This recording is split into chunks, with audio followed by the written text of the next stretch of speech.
What is going on, everybody? My name is Ciara Lawler. Welcome back to another week of Movie Mondays. This is the Heroes for Hire podcast. We are back again talking all the week's movie news, entertainment news, and just generally having a bit of a chit-chat about everything to do with film. As always, I am joined by my partner in crime, Mr. Shaun Meehan. As always, being stretched there. Shaun, how's it going? Well, I'm just happy to see what's become of my ship, Connor. What happened in the week I was gone? Well, look, if anyone doesn't know, Shaun has been on holidays for the last week and left me in charge of this. And I'm sorry, listeners. There was a bit of flailing. There was a bit of, I don't know what's going on. But we got some episodes out. There was a Q&A last week. Proud of you.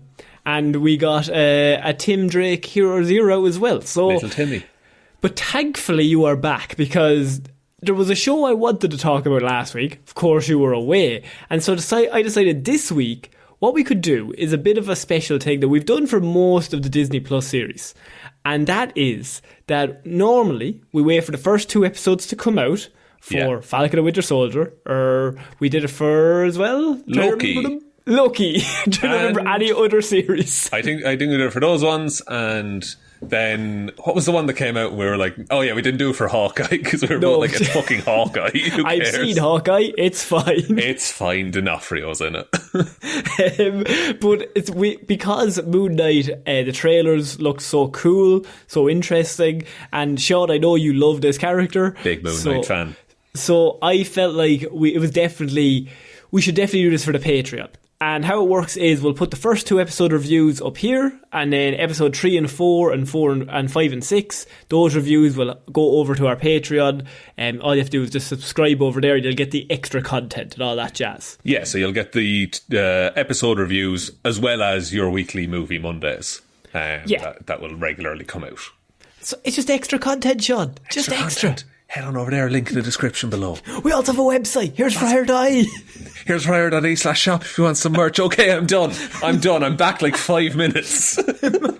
My friend called, by the way, today, said he was going through all of the Hero Zeros, like finding out all the characters we've done. Yeah. And he was scrolling through iTunes. And this is like not even, I didn't even set this up as a plug, but he sent me on the fact that he had scrolled for like 20 minutes. Yeah. And then I just was like, just go to the Heroes for Hire.ie website and type in any character name, and you'll be able to find the episode. And then that's a lot of scrolling he could have saved on. I will admit there was, the word typing was on my screen for a while, and then I just had, for fuck's sake. So that's our first review of the website. Bit irritated by it. Bit irritated it exists. That's where we want to be. Now, Shaun, so as I said, you're back from holidays. Yes. You're full of energy. Had a great time as well. And I didn't even ask. Didn't even care. This is Movie Mondays. This isn't Shaun's Hollybops. Now, for the slideshow on an audio platform. Ooh. No, Shaun, you've watched Moon Knight. As you are the regular Marvel fanboy, you've been paid off by them. What are your thoughts? I like it. It's different from the comic book Moon Knight, but I have no idea where. Sorry. So, I think I want more explanation about the relationship between Mark and Steven in it at the minute. It's quite different from the comics. I wonder, will they go into that at all in later episodes? But from what I've seen so far, really liking it. I think it's probably my second favourite Disney Plus show so far. Which one's your favourite? WandaVision. Okay, yeah, I suppose, yeah. I mean, I actually thought, I know nothing about Moon Knight, so we're kind of coming at this from different angles. I think a lot of people probably don't know anything about Moon Knight. That's absolutely fine. Yeah. I mean, it's just funny that Sony had the option, in the 90s, to, buy all these characters. They were like, no, only Spider-Man. And it's gotten to the point now where Marvel fuck all y'all, we're doing Moon Knight. We'll pull out any C-list character and make $1 billion. It does not matter at this stage. Yeah, I am having watched, this is obviously a spoiler-filled review for the first 2 episodes. We're going to mix and match between the 2 of them as well, so we're just going to kind of go through episode 1, episode 2, but if we go all over the place, we apologise. It's just kind of amalgamation of the 2 of them. What I will say, I think episode 1 is really strong. Oh. Really, really strong. Absolutely. as a pilot, like just as an introduction to everything going on. I've talked to a few people that didn't like this show, that they felt it was quite boring, very slow, and there was lots of talking. I found out it slightly more in the second one, but I never, to be honest with you, personally, I didn't feel like that. I was kind of watching the second one going, exposition is happening, but I know it needs to happen, so because there's so many questions, there's so much shit that we don't know. There is, and I feel like it I think part of that is because for most of episode 1, we are in the shoes of a character who doesn't know what's going on. I think that's really well done. I really liked that they did it from Stephen's point of view. Yeah, and I think that's what... So in the comics, Mark is the default, for want of a better word. Yeah, number 1. He's number 1, and then the other 2 are split personalities. But having Stephen be... And Stephen Grant in the comics is like he's like a Bruce Wayne type. Right, okay. He's like a billionaire playboy type thing. So...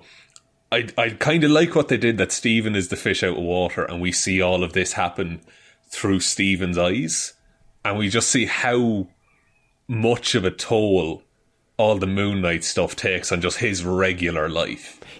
And to be honest, like, I think it's a really fascinating way to do it. Like, you have a character that has multiple personalities, and instead of introducing a character, like, say even Layla, who's in the show, yeah, she comes in episode 2, like, you could have easily had her come in and we're following her, following Stephen, and then that's how we get introduced. So she's like the audience.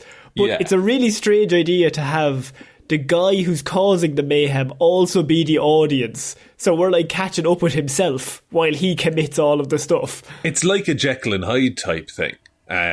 Like Jekyll and Hyde, it is kind of ruined as a book because everyone knows that it's the same person. But the whole time going through that book, if you read it, Dr. Jekyll is just seeing all of these, he's being informed of all these things happen. Yeah. And that this person in the night is causing so much crime. And it's at the end, it's a big twist that he's Mr. Hyde. I mean, there's a movie in the 90s that we're not meant to talk about that also does that. We have talked about that on the Patreon, linked below. But no, I was talking about a different movie that has one rule. Oh, sorry. I was talking about League of Extraordinary Gentlemen.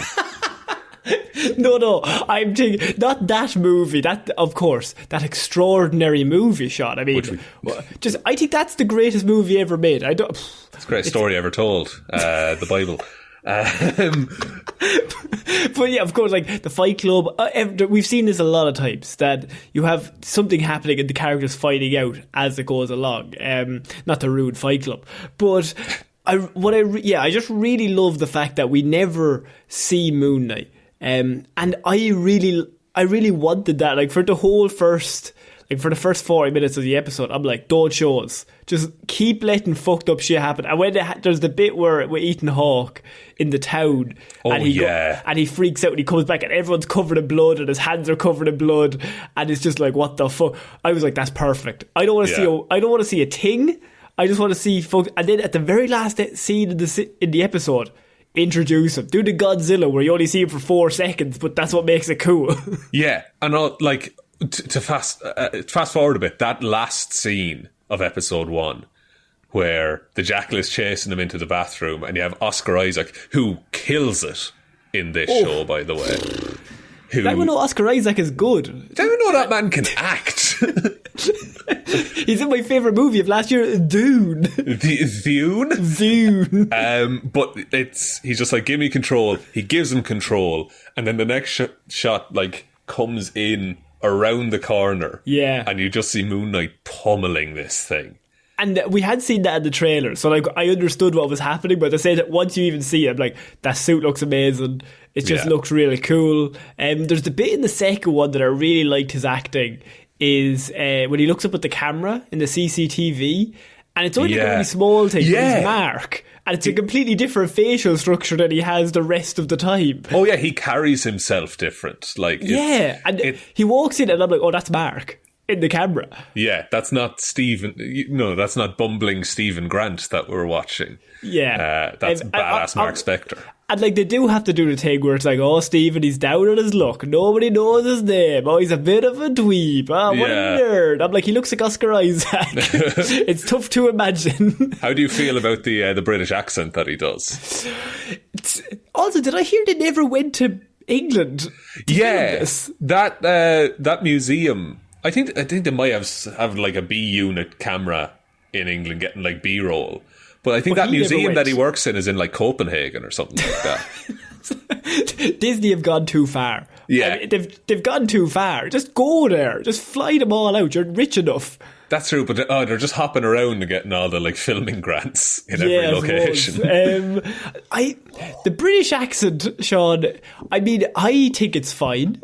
But then again, if I had, say he was doing an Irish accent in the show, I think I would have reservations about that. So what do you think? It's a bit Dick Van Dyke at times in Mary Poppins. Like, it can't really place where he comes from. What I will say is it's consistent through the whole thing. That's a compliment. It's not like up and down. It's consistently at Dick Van Dyke. Exactly. And he kind of falls in and out of it, which I guess they do have the crutch of like, if Mark Spector is the default, then Stephen Grant, he wouldn't have as much of a natural English accent. Yeah, like this man changes his voice, he changes his whole being on the regular. And we see him non-stop ringing his mother, which I think is like, it's a really interesting concept of just, who's he ringing? Is he just ringing Mark's mother as Stephen? I don't know, because there's a line in the second one where he says that the flat that he lives in belongs to his mother. And Layla says, oh, you're talking again. Yes. So I don't know, really, unless maybe it's a situation where Mark isn't on talking terms with his mother. So he creates Stephen as a different personality that then they can talk. That could be it, yeah. Like that, they're like not two halves of a whole, because... Like, and look, we're no experts on dissociative identity disorders, but I don't think it's that like one has elements that the other doesn't. I think it's a completely separate personality. So I don't know if like Mark not talking to his mother is the reason that Stephen calls his. I think as a writer, that might be something that they lean into a bit more. I would assume they probably don't know much either. No. But you'd like to think that they at least talk to someone before writing it. This is Disney. They're like, fuck you. Fuck, it's Copenhagen. It's fine. We're in fucking London. No, we're not. I mean, Oscar Isaac in this, he's carrying this on his back. I mean, Ethan Hawke is there chewing scenery. I mean, you want the villain to chew scenery. And I really like his introduction as well, like just a small bit at the start where he puts glass in his shoes. And it's very like the Da Vinci Code, like that dude who just fucking whips himself every day. Like it's unsettling, and it also like plays into the character very well. And I mean, in terms of episode 1, like he's working in the museum and he's talking to the statue man. Just he's his only friend. Nobody else talk to him. No one wants to hang out with this dude. He gets a date in this. This is something we want to talk about. This is something we want to talk about. Like it seems to be implied that Mark is the one who scheduled the date. Well, he thinks it's Mark. Now, as people who know, well, I mean, even if you just watch the show, Mark has a wife, and through the whole show he's trying to keep her alive, and he loves her very dearly. You do. Mark's not asking that woman out. No. And Steve is not asking that woman out. So who's asking the woman out, Shaun? Could it perhaps be Jake Lockley? Other persona of And Jake would also be the one to replace the fish, I would assume, because Mark doesn't give a shit about Mark doesn't care. Fish. Yeah, like I think there's some threads there that it wouldn't make sense for Mark to do that or Stephen to do that. I think that's good. I think that's like it's set up that way that you're meant to think Mark. But I really like the fact that we can look at that objectively, go, "Oh, it's a much better reveal that it's not Mark. That there's also somebody else." Because then you have Mark and Stephen on the back foot. Yeah, because I don't think Mark knows that the third personality is there. No, but I do think it's gonna. They have to do it. It's so integral to the character. So every mirror he looks in has 3 sides. This is true. This is true. And the thing about in the comics, Jake Lockley persona is like he's the guy on the street. Like he's like the cab driver, the guy who gets information. But they could twist it that Jake Lockley is just this super confident, charismatic dude who's really good at like a snake oil salesman kind of a thing, talks his way into situations, and that's where his success and skills lie. Would there be a situation where they could swap the personalities, and so Jake is the Bruce Wayne, and Steve? I think they could. I genuinely think they could. Like, I say they probably don't want to lean into having here's another billionaire playboy after Tony Stark, so they might do it as just like, you know, Jake is just that, you know, that guy that everyone knows who everything just works out well for him. He doesn't take things too seriously, but he just gets shit done, kind of a thing. Yeah. Well, another scene I really loved, episode 1, is the transition to, I'm assuming, Switzerland? Is it like Austria or Switzerland or where is he? I thought it was like kind of like Germany, but I'm not sure. It's somewhere in Europe. Yeah. Some Bavarian country that he's in. And I mean, it's a lovely place. Looks lovely. Very nice. Scenic. But it's just, can Moon Knight fly, is my question. No, he's more of a glider. Right. I think sometimes there's teleportation involved. But I think that's they're more... not introducing teleportation in this, surely. Yeah, they did though, didn't they? At the end. Well, oh, no. It wasn't teleportation, but he does wake up in Egypt. Yes, that's what I'm kind of getting at. He's hopping countries. Yeah, like Khonshu can probably teleport, so he could maybe just bring Mark along for the ride. Just come along. He gets him a second seat because he gets him in and out of the apartment. Well, he climbs out of the apartment. Actually, there's a little secret hole that he climbs. Khonshu has like a little motorbike. He's got a little like side chair. Yeah, Khonshu's got a Vespa. Yeah, and he's got like the Mark in with a little helmet on him. Tuck in. We're going to Egypt. But yeah, I don't know. I guess he just flies there, like, on a plane, maybe? Because Mark said Stephen misses 2 days. Like he's gone for 2 days, so there's actual time passes. I mean, look, I'm assuming it'll probably be sorted out later on in the series. For now, we are meant to be left confused, but that's fine. It's only episode 2. Who cares? Yeah, exactly. And just on the missing 2 days thing, the acting that Oscar Isaac does when at the dinner when he's alone is heartbreaking. There was actually a lot of complaints about the waiter and the steak, like complaining about the fact that he's like, oh, do you want it well done? And he's like, oh yeah, very good or whatever. And someone said like that's really badly written in terms of a script, but I'm like, I seen that scene, I was like, that's absolutely fine. The waiter, if you said, oh, I want it very good, you'd be like, yeah, well, it's well done, yeah. Exactly, yeah, because like, first of all, Mark is a vegan, Stephen's a vegan, so he doesn't know how to order steak. And he's just lost completely. He's just lost. He doesn't care what is put in front of him at the minute. So I think the line that the waiter says is, oh, and how would you like it? And Stephen just heard, would you like that? And he goes, very, very good, very good. And so he brings it well done. Like, it's... I feel so bad for that dude in that moment because Mark fucked that up for him. Yeah, and it's one of those where it's just like... But can I say something, though? Yeah. Everyone owns a phone here. You would check the day. If you woke up and you were like, oh, that was mad shit, the first thing you do is check the time of the day. That is true. That is very true. Everybody has a calendar literally 4 yards away from them. Yeah, and like he because he has to go to the fish shop, a pet shop we'll call it, to replace the fish. And she says, you were here yesterday. And he's like, no, I wasn't. And at that point, even then, you would go, I might give the old phone lock screen maybe a glance because it has the date and time on it, usually. And you would see what day it was then, and you would ring and say, oh my God, I'm so sorry I forgot.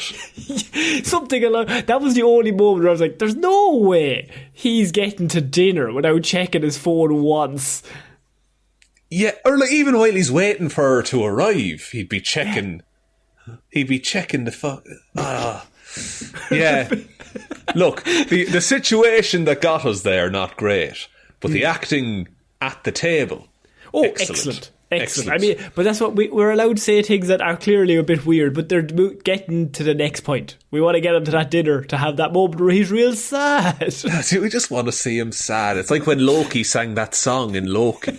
You know? In the village, by the way, excellent. When you see Ethan Hawke and he has the tattoo that tells people whether they're good or bad. It judges people before. It's the Egyptian god judging people one by one. It's basically the idea is that like if you'll ever do bad, he's going to kill you there and then. Wasn't this the conceit of Civil War? That Nick Fury had a bunch of helicarriers that could determine whether people had the capability to be bad? Yeah, I think it's along the same lines. It's also like along the same lines of like Rhodey in Infinity War? No, Endgame, when he's like, will we go to baby Hitler and, you know. Yeah. Just, well, that's horrifying. That's a team that pops up a lot in Marvel. Yeah, they're all, like, for such a, like, overarching company that Disney is, there's a lot of stuff about how... Let's kill baby. But just about how, like, one person shouldn't have all the power. And beat the shit out of him. Set Moon Knight on him. But no, I like Ethan Hawke as the villain. It's revealed in episode 2 that he used to be Moon Knight. That's a great reveal. I love that. That's so clever. And also that his character name, what was it? Oh no, is it Gunnar? Arthur Harrow is his name. Oh, sorry. I just guessed. That's fine. That's absolutely fine, my dude. In the comics, he's just like an evil scientist who's experimenting on people. But I like that they've turned him into kind of this like cult leader. And for a bit, you're like, oh, it doesn't seem that bad. Because he has this little community of people who are like teaching each other. That's a really good scene in that when Stephen goes in and he sits down, seems all very nice. And there's a great bit of, it's actually very Get Out in a way. Where, it is. Once the conversation turns, all the conversation stops. And everyone just stops and looks. And did you find, like, I got more respect for Stephen in that scene. Yeah. Because he is just operating on his own. And he says, oh, so your God would kill a baby who hasn't actually done anything yet. Yeah, like for something they do in 30 years. Is that actually good, or we could maybe change them? Yeah. Even if we knew they were to do bad. And like Ethan Hawke just doesn't have an answer for him. He's just like, well, the sacrifices have to be made, kind of a deal. And but Stephen doesn't even leave it at that. He's like, sacrifice, like, that's not really a sacrifice. You're literally just killing people. That's really fucking weird. Like, I don't sign up for a god that kills children. I'm sorry. And the bit when he looks around, he's like, does everyone else agree with this? This is a bit weird. Just like, I was like, oh, he has something in him. That, like, he's not just this fop of a man who's floating through life. Yeah, and a really small thing I just wanted to touch on is in the village, you know, when it keeps like cutting in and out and he keeps killing all those people and then coming back. And even in the getaway with the ice cream truck, my favourite bit that got a real laugh was when he threw the gun and then the god was just like, did he just throw that gun? Yeah, because he didn't want to hold the gun, but he wanted a weapon, but he didn't want to shoot the gun. And it's really well acted where he just looks, he's like, okay, and he just like fucks it and just like very gently lands on the windscreen and goes to the side. Just does absolutely nothing. Also, for people watching this show, there are QR codes hidden in every episode. Yes! And if you scan them with your phone, you get Moon Knight comics, which are really cool. Yeah, and I think it's his first appearance. Yeah, his first appearance, and then just like key comics that he's been in.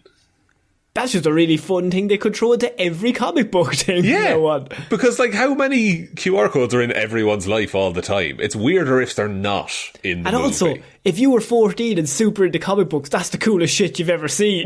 Lad, if you're 25 and you're super into comic books. Not that I know anyone like that. No. Our ages are ambiguous at best. Also, the creepy hallway fight scene is really good when he finds... I think this is the first episode with the old lady when you have the monster coming towards him for the first time. And then that goes into the museum where he starts getting attacked and he's getting chased through. But the second episode opens up where the security guy's like, you're there by yourself. Like, there's nobody there other than you. And it just makes him look even crazier. It does, and it's a nice way to establish that he's the only one who can see like these jackals and things from another world. Because it plays into episode 2 where like Layla can't see that there's a big jackal that he's fighting. Saves on CGI. Yeah, it really does. I thought that during the fight in episode 2. I was like, wow, they really paid Oscar Isaac a lot of money to be in this. We're going to pay you $50 million. You can't see the monsters. Okay. Also, although that fight scene is good, but I think the best one of the first 2 episodes is the storage locker. And it's not even a fight scene. It's just the chase of the lights going off and on and flickering, and then you see the monster, then it flickers again, the monster's gone, and then it flickers again, and he's like right in front of him. Yeah, and that's Khonshu, the monster. Yeah, big crow-headed god, like chasing after him. That's the Mr. Knight, as he's want to know, Mr. Knight God. He's Mr. Knight is the guy in the suit. Yeah, but he's Mr. Knight's god. He is Mr. Knight's god. He's involved in the moon. He's all that. He's I like how he carries a little moon around with him. That's handy. I know who he is. That works out. It's easy to identify. You're different from the other CGI monsters. What I will say is the CGI. Yeah. It's not excellent. No. It's all at that. It's all at night time, and it's normally seen very quickly. Yeah, there's a bit that I really clocked, and it's where Ethan Hawke is summoning like the Egyptian jackal. Yes. And he puts the cane on the ground, and it's this weird plasticky purple divot that he just makes, and the yolk climbs out of it. It's not great. It does the job. Like it's one of those. Yeah, it does the job. But I'm kind of watching it going, like, I feel like you can do that. Like, there's a movie where there's a tree and a raccoon, and they look really realistic, and they're interacting, and this is the same studio. That was like 10 years ago at this stage. So, like, surely you could do it. But then again, it's a series, so it doesn't probably have the same budget, and they are probably paying Oscar Isaac and Ethan Hawke an awful lot of money. This is the thing, and not to say it's all going to them, but like that does contribute to it. I'd wager it's possible that like the budget isn't spread evenly across the episodes. Yeah, that's a good point. Yeah, I'd say the later ones will probably have more of a focus on like like. Do you really believe that they went to Egypt for this movie? No, no. They went to a soundstage. You've seen Death on the Nile. They did the same thing. That is actually really bad. It's really bad. Please don't mimic that. So strange. But actually, saying that though, it's literally because the Moon Knight suit and Moon Knight look so excellent that I think the monsters look worse by comparison. I think you're right, yeah, because a lot of that, I know they do touch-ups and stuff after, but a lot of that suit is practical, I believe. Like, he's actually wearing that on set. So it interacts with all the real-world environments really well. And so this monster layered on top of it is just kind of, that's what draws your eye at that point. So what did you think of the different suits? Like, the literal suit and the other suit? Yeah, so the actual, like, Fist of Khonshu, like, hooded robe, like, white Batman suit, basically. Fucking love it. It's excellent. Excellent. It's so good. The Mr. Knight suit, I really, really like it. I especially love... I like Stephen in that suit because it's different. It's different. He carries himself differently. He fights differently. Like that fight, by the way, fucking ridiculous. Absurd. I have a quote. Hang on. You're in the wrong ends, mate. Yeah. Shouts, you're in the wrong ends, mate. Like, he's got those little phrases that really do sell it. But, like, when he gets in a fight, he takes off the jacket and rolls up his sleeves. Like, he's a little bruiser at heart, and I love him. I think that's a really unique take on it. I don't know, do they do that in the comic books? Does it changes up? It does change up, but it's not based on who summons the suit. Right, okay. It's just that they redesigned Moon Knight, and now he's a guy in a white suit. He's Mr. Knight. He wants to be called now. Okay, that makes sense. I love the idea, that the different personalities have different versions. That's it would really make perfect cool. sense. It does. Like, it's brilliant. And, like, each version lends to their fighting style. Like, Stephen he's quite respectable most of the time, but then when he fights, he's just when you're in the wrong ends, mate, then he's going to come at you. If you're in the wrong ends, you best get to stepping. But then, like, Mark is, like, fully bought into all the Khonshu stuff. Like, he's a mercenary, so it's, like, very tactical. He can move really well in it. He's basically like Johnny Blaze, Ghost Rider. Yeah, exactly. That he's like the mission at this point. And Stephen is just, like, doing his best. I like the crescent blades in the chest of the Fist of Khonshu suit. When Mark first pops out, like, you feel a sense of, this guy knows what the fuck he's doing. Nobody has a hope. He knows how to use the powers, man. Yeah. Because Stephen gets one punch in, and it's a good punch. And, like, Mark even says that to him. It's like, that was a hell of a punch back there, but I should handle this. And also, I like the bit where Mark's like, you're going to get everyone killed. So the first thing he does when he becomes Mark is he gets the monster away from the people and gets them up to the rooftops where they can't hurt anyone but Mark. Because he has it under control. And this feels like running across a roof in Assassin's Creed or the Arkham games or something like that. Because it's like there's nothing in his way. He's just sprinting full pelt across the rooftops of London. And, like, I love the bit where he's like, nearly there. Okay, where are you? Okay. And then he leaps, he's like, gotcha. And he just slices him and then just puts him straight through the fucking spike in the middle of the town. And then you get another great scene, which is them talking in the mirror. Yes, and Stephen is the reflection this time, and he doesn't know what's going on. No, and he's terrified. He's like, this feels awful. And, like, a part of you understands, like, okay, this might be why Mark is, like, so miserable all the time, because he's just stuck in that void. But Marx also says to him, like, we've built the wall up, so you would never find out about any of this. Like, you would never be involved in any of this, but now you've ripped all that down. So now you're in. You're part of this now. You don't have a choice. Yeah. And when Khonshu then is talking to Mark, he's like, "You were half dead when I found you." And I get the impression that they just picked Stephen's body and put him in. Like, yeah, it's referenced multiple times that he's dead. Like, even the little girl in the first episode when she's like talking about the gods and everything, and he's like, "Oh, they didn't choose me because I'm not dead." Ha ha ha. But I'm like, why would you throw that in there? And then there's also the reference at the end of episode 2. Either Stevens was dead, or are they 3 separate people that were died that were all put into one body, or is it one person that died that the Khonshu brought back? I think we might get the reveal that Mark was the original, but then these personalities developed, and then Stephen became the main one because Mark couldn't deal with being Mark anymore. Some element of that, maybe. Or maybe Mark died, like, for 5 minutes. Like, maybe he just died and someone brought him back to life. Brought him back to life. But when he came back, he wasn't strong enough to be the number one anymore. Exactly, yeah. So, like, in the comic Moon Knight's origins, that he was a mercenary, did some bad things, killed some good people, and then he got betrayed, stabbed, kind of fell into this tomb with the, like, spirit of Khonshu, and became the Avatar, and went on to do gooder things. Still gooder ambiguous to serve Khonshu, who generally is pretty good, but sometimes he'll be like, the Avengers should die. And Mark is like, all right, okay. All right, you're in the wrong ends, mate. Captain Mark is like, what is this guy talking about?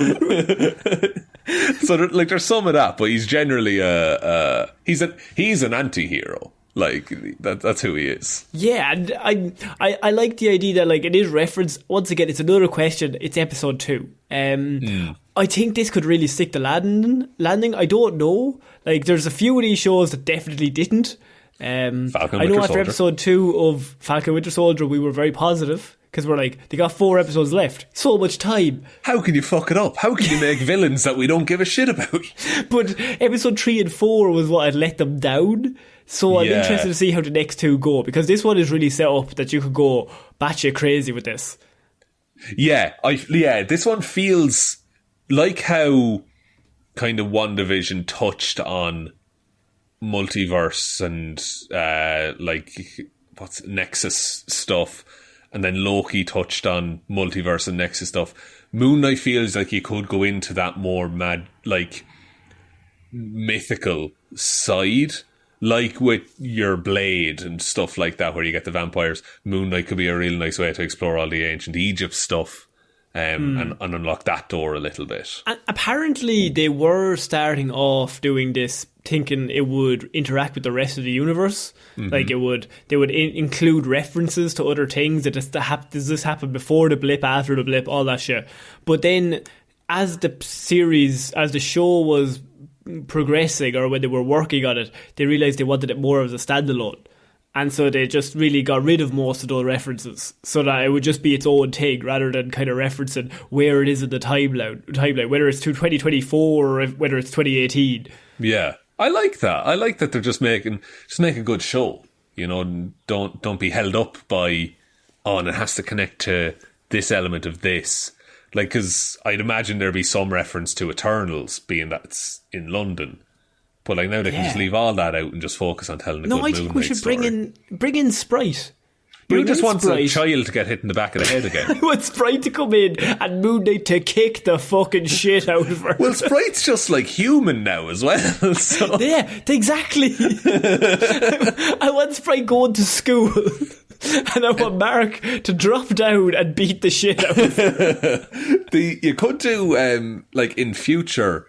Like, you could open the door to, like, the Midnight Suns and things like that. That's True. The Moon Knight, Doctor Strange, Ghost Rider, and Blade. Morbius is usually in that. Yeah. Can I ask you a question? No, we're not going. We had to talk about Morbius just very quickly now in a second. But okay. Midnight Suns. Yeah. Could they beat the Avengers in a fight? See, that's the thing. You have Doctor Strange. That's the one and done. Now they have Wanda. That's true. But you've got Strange and Ghost Rider and Moon Knight. Yeah. I still think the Avengers might... Like, okay, so like your standard Avengers roster, I think they'll probably have it. Yeah, I think there's more of them. See, you'd have to pick the best 4. It'd have to be 4 on 4. I'm not including Morbius. No, the Morbius is excommunicated after you that could probably film. go Hulk, Captain Marvel... Thor. Yeah, no, I'm starting to see the Avengers killing the shit out of them. There's certain characters. Strange is really the only one, and even then, Strange can be beaten. Like, and he has been beaten. Like, and Hulk, that would be the 4. Hulk, yeah. Like, once you have like Captain Marvel or Scarlet Witch in there, you're kind of grand, to be honest. Like even Captain Marvel, Scarlet Witch, Thor, Hulk. It's an awful foursome to come up against. They also would not work well as a team, any of those characters. No. My follow-up thing was about Morbius. We won't get to him this week. Okay. So we're not going to do a Morbius review. I was asked at a Q&A last week, Shaun, are we doing a Morbius review? So I'm going to let you decide on air. Do you want to go watch Michael Morbius? No, I really don't. I really don't want to watch that movie. I said from the start it was going to be shit.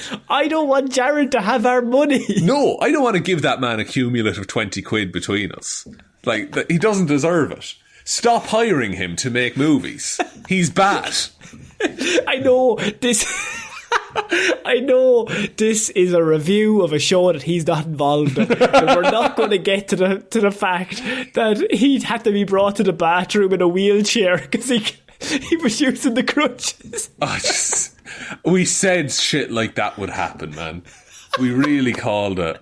And I'm so disappointed that it came true. That man needs to stop. I throw him in with Roland Emmerich. Like, Hollywood just needs to be like, right, lads, just stop. Just stop. You've had enough. Just... You're not the draw that we think you are. Did anyone think it? Everyone listening to this, I know all of us, we felt Jared's not the one. Have you seen the marketing for Morbius? The marketing team had a stroke or something, because there's one video and it's like Jared doing like one of those TV sales commercials type things, like the ShamWow guy, but he's showing you how to get blood out of a white shirt. And it's 30 seconds long and he's dead behind the eyes the entire time. It's fascinating to watch.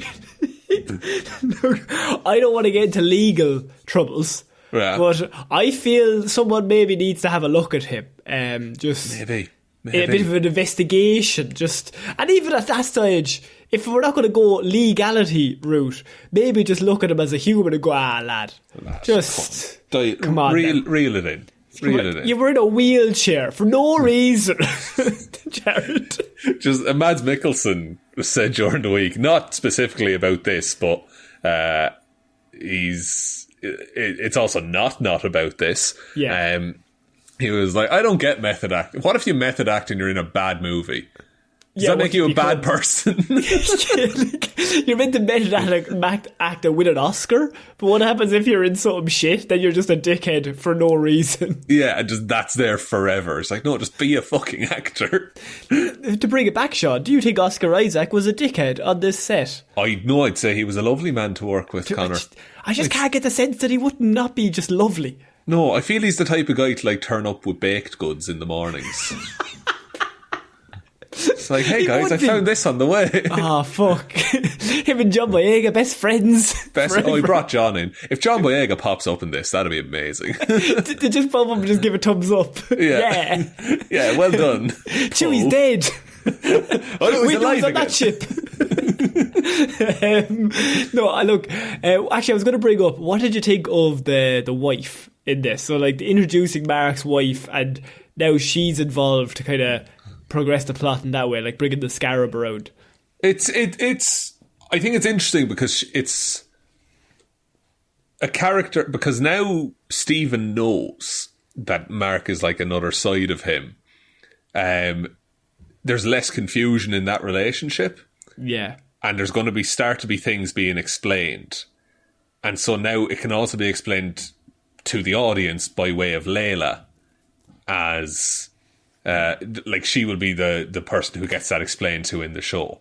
So I like and it she's in also there. The exposition. She's like, oh, do you not remember when you did this 6 months ago or 10 years ago? She's our way to learn more about Mark without Mark just talking for 20 minutes. Exactly. And look, I really like the bit at the end when Khonshu's like, I'm going to pick her if you're not worthy. Like, she's much more worthy. That's the threat, yeah. That's why Mark is serving, because... Which is like a double-edged sword. So, like, Mark doesn't want her to be Moon Knight, not because... I mean, that he doesn't want to give up the power, but once she becomes Moon Knight, then her life is over. So he's like, just leave her alone. Leave her alone. Yes. And Stephen also likes Layla as well. Yeah. So that's going to be a weird dynamic to navigate through. Yeah. Also, the biggest part of the first 2 episodes, and I don't think every other podcast is going to talk about this. I don't think any other podcast that you listen to review on will talk about this. But this is the biggest moment of the first 2 episodes. Mm-hmm. Did you like the Irish accent on the Irish lad, the policeman? Oh, the policeman. I heard it and I was like, that sounds like every Irish accent I've ever heard put together. But I think it's so bland, it's natural. I think he has to be Irish because it's so bland. No, I think that is an Irish police officer. Like just an Irish actor in London that they hired for the day, kind of a thing. I mean, for a few hours, I was thinking Oscar Isaac's no longer the star of this show. I feel like he's no longer a star accent, to be sure. I feel like this one man is now our new Barry. He's now the hero. We just find an Irish person who's done well for themselves and we just latch on to them. And it's like, they're us now.